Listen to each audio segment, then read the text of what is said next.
રાજકોટ જિલ્લા ઉપલેટામાં દ્વારકાધીશ સોસાયટી પાસે આવેલ સ્વામિનારાયણ મુખ્ય મંદિર ખાતે આજરોજ મંદિરના 9મા પાત ઉત્સવ દરમિયાન શાકોત્સવ કાર્યક્રમ યોજવામાં આવ્યો। આ શાકોત્સવ પ્રસાદ ખાંભાથી પધારેલ શ્રી વિષ્ણુ પ્રસાદ સ્વામી દ્વારા બનાવવામાં આવ્યો, જેમાં અંદાજે 30 મણ જેટલું શાક બનાવવામાં આવ્યું, સાથે વિવિધ પ્રકારની મીઠાઈઓ પણ બનાવાઈ હતી। આ કાર્યક્રમમાં ઉપલેટામાંથી અંદાજે 5 થી 7 હજાર સ્વામી ભક્તો મુખ્ય મંદિરના દર્શન કરી શાકોત્સવનો પ્રસાદ લેવા પધાર્યા હતા।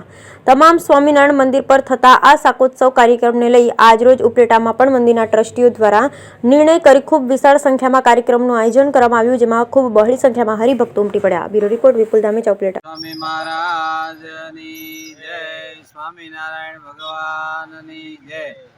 આજે સ્વામિનારાયણ મુખ્ય મંદિર ત્યાં ઘનશ્યામ મહારાજના 9મા પાટોત્સવ પ્રસંગે 7 દિવસની કથા અને દિવ્ય શાકોત્સવ ભગવાન સ્વામિનારાયણે પ્રવર્તાવેલ લોયામાં જે શાકોત્સવ કરેલો એ પ્રણાલિકા પ્રમાણે સ્વામિનારાયણ સંપ્રદાયમાં બધા જ મંદિરોમાં શાકોત્સવના ઉત્સવ થતા હોય, તો આજે સ્વામિનારાયણ મંદિર ઉપલેટા એમને આંગણે ટ્રસ્ટી મંડળ તથા સંતોના આયોજન પ્રમાણે ધામે ધૂમે શાકોત્સવ ઉજવવા નક્કી કરેલ છે, જેમાં શાકોત્સવના બનાવવાવાળા ખાંભાના પૂજ્યપાદ વિષ્ણુ સ્વામી રસોયા મહારાજ સહિત પધાર્યા છે અને 25-30 મણ રીંગણાનું શાક કરી અને ધોરા ઉપલેટાના દરેક ભક્તોને ભાવથી જમાડવાના છે।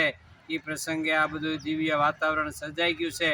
ભગવાનના ભક્તો ભગવાનનો પ્રસાદ લે, ગામના સારાય ભક્તોએ રોટલા બનાવી અને બધા જને જમાડવા માટે લઈ આવ્યા અને શાકોત્સવમાં અડદિયા, ગુંદી, શાક અનેક પ્રકારના બધા મિષ્ટાનો અને ભોજન કરવા માટે બધા જ ભક્તો ઉમટી પડ્યા છે કે માણસ માતું નથી।